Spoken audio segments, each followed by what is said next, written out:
Iya, pagi-pagi udah gatel nih pengen ngomongin sesuatu yang lagi rame-rame di Facebook. Ya, tentang apa? Ya, tentang Sarah Filoid yang kena COVID-19, cuy. Katanya di postingan sehari yang lalu Sarah Filoid bilang katanya dia kena COVID dan bakal ya istirahat dulu lah, istilahnya ngilang dulu lah. Ngilang dulu entah itu dari YouTube atau dari Facebook mungkin ya. Tapi yang bikin gatal pengen ngomonginnya itu gara-gara postingannya ini nih, setahu gue nih storynya. Nah, katanya postingan Sarah Floyd katanya konspirasi apa ini ya, mas aku di endorse covid gitu. Di sini dikasih capturean gitu, katanya aku kena covid guys, kan yang tadi nih postingan yang ini aku kena covid katanya tuh. Terus di bawahnya ada komentar dari Jering. Dia bilang, mbak maaf ya, bisa tolong jawab pertanyaan saya dengan jujur. Satu, kenapa kena covid harus mbak umumkan ke publik, apa alasan dasarnya, apakah mbak berani bersumpah jika tidak dibayar oleh entitas apapun untuk mempromosikan covid ini? Terima kasih, saya tunggu jawaban jujurnya. Ya gatel gitu pengen ngomong. Udah banyak orang yang sebenarnya ya, kalau masalah diposting atau enggaknya itu masalah masing-masing ya. Kalaupun memang menurut gue ya, orang ngeposting itu ada beberapa, ada yang memang pengen pamer, ada yang memang pengen ngasih tahu, ngeinformasi. Misalnya sama aja kayak kita ngerokok gitu, lu ngapain ngepost ngerokok gitu? Apakah itu buat pamer kah, ataupun itu buat ngedukasi kah jangan ngerokok gitu? Ya kan beda-beda gitu. Sama aja kayak covid kayak gini. Kalau misalnya lu sakit nih, lu ngepost, lu bisa banyak gitu penafsirannya. Bukan semata-mata lu ngepost itu bangga gitu gara-gara kena penyakit, enggak. Bisa aja memang itu buat ngasih tahu informasi, gue lagi sakit nih, maksudnya tuh kalaupun ada orang yang nyari atau apa gitu kayak gini, misalkan dia kan ngasih tahu nih dia lagi sakit kena covid, jadi dia bakal babai atau ngilang dulu, ya itu ngeinformasi gitu, bukan masalah dia pamer kena covid gitu ya, enggak juga. Makanya kalau misalkan sesuatu yang dipost itu penafsirannya bisa banyak sih, jadi tergantung orangnya juga, bukan masalah dia pamer atau enggaknya ya. Gini lah bilangnya.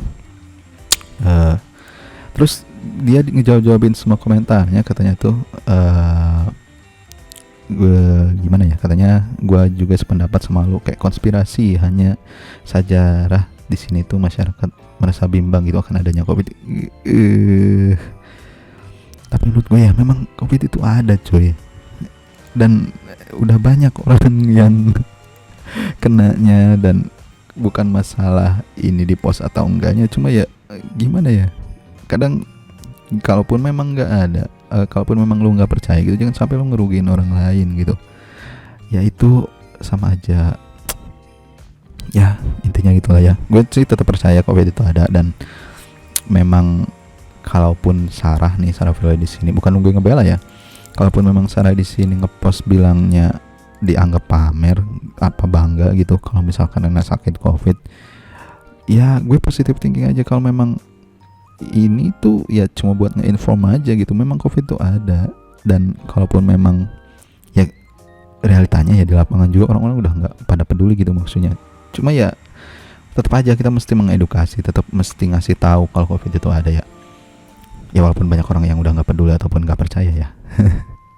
Tapi ya itu balik lagi ke masing-masing sih. Tapi tetap aja stay safe aja ya, tetap jaga kesehatan lah. Semoga kalian diberi kesehatan, nggak kena penyakit lah ya. Intinya gitu aja sih. Terus ini ada dari berita lambe tuh lah. Katanya ada before and after. Hayo lo apa nih, katanya ada yang bilang ada berita nih dari Kuningan ya, tempat gue lahir. Katanya pemuda Kuningan yang tantang pegang mayat COVID-19 ditangkap. Katanya usai video viral warga Kabupaten Kuningan yang tidak percaya COVID, pihak kepolisian langsung bergerak membuat Asep Sarkamuloh berikut 4 kawannya yang video langsung digelandang ke Polsek Ciwaru. Wah. Kita dengar videonya dulu nih. Saya punya penilaian terhadap COVID. Gak ada yang namanya COVID. Sekalipun ada COVID, Bahkan ada orang yang meninggal karena COVID atau orang sakit karena COVID. Saya mau eksperimen. Saya akan pegang orang tersebut, saya akan pegang mayat tersebut. Kalau 2 hari saya meninggal, berarti benar COVID ada. Maaf, saya tidak ada maksud memprovokasi, tapi ini pernyataan hati saya. Karena Allah, saya siap eksperimen. Saya pegang orang yang meninggal karena COVID, dan akan saya pegang orang yang sakit karena COVID. Kalau saya tertular dan saya meninggal, berarti benar ada COVID. Apabila tidak ada, teman-teman yang melihat video ini yang bisa menjawabnya. Punten, pisan punten. Oke, di sini banyak sih poin yang perlunya digaris bawah ya. Di sini dia dia ngasih tahu katanya dia berani gitu memegang mayat atau orang yang terkena COVID. Kalau sampai 2 hari dia nggak meninggal gitu atau tertular, ya katanya berarti COVID itu nggak ada gitu. Ya perlu gue garis bawah ya, kan udah ada berita-beritanya juga. Kalaupun tingkat resiko terhadap COVID terhadap orang-orang tuh beda-beda ya. Ada yang memang kayak ke lansia kayak gitu, orangnya bisa langsung kena gitu, maksudnya kena atau tertular kayak gitu. Tapi menurut gue ya dalam sehari 2 hari kayaknya mungkin nggak bakal kedeteksi kalau misalkan kita nggak ngecek itu ya. Ya intinya dibuatnya video ini juga bukan nggak beralasan ya, nggak logis juga. Kalau misalkan dia nantang kayak gitu ya jangan langsung bilang 2 hari 3 hari kayak gitu ya. Itu gak logis banget sih menurut gue.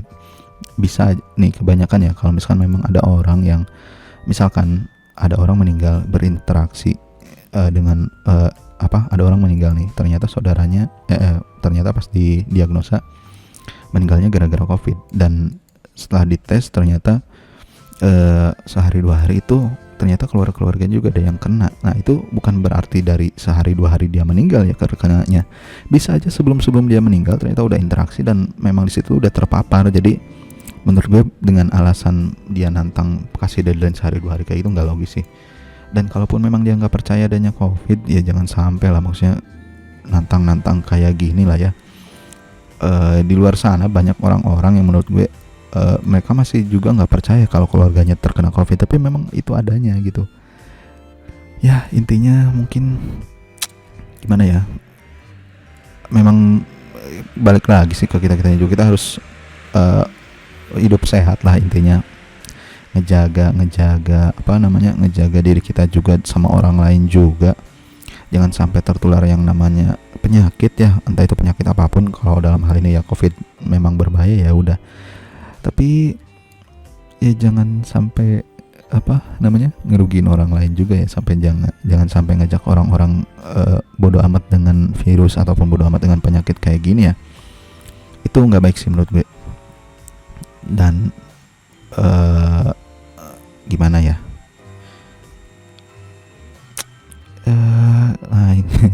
terus ada yang bilang katanya kenapa nggak dieksperimen aja ya.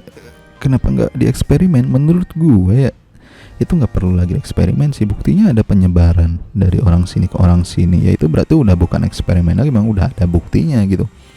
Kayak ada orang yang habis ngelayat ya, mandiin orang meninggal, ternyata pasti diagnosa orang tersebut kena COVID. Ya bukan hal-hal yang aneh lagi. Menurut gue bukan perlu eksperimen lagi, memang udah ada realnya gitu. Orang ketular tuh emang udah ada realnya, nggak perlu dibilang gue mau eksperimen, gue mau megang ini, gue mau disuntik ini. Ya nggak perlu kayak gitu juga, memang udah ada buktinya gitu. Kalaupun nggak percaya ya silakanlah kalian cek sendiri gitu ya, ke lab atau kayak gitu. Kalau misalnya kalian nggak tahu nih bentuk virus COVID itu kayak gini ya kalian cek sendiri lah intinya. Tapi gue sih ngingetin lagi aja ya, jangan sampai ketidaktahuan lu itu justru malah merugikan orang lain gitu. Ya gitulah ya. Intinya stay safe aja, Semoga kalian sehat-sehat semua, semoga kalian baik-baik aja, nggak terkena penyakit apapun itu, nggak cuma COVID juga ya. Ya udahlah ya, segitu aja. Sip. Semoga sehat selalu.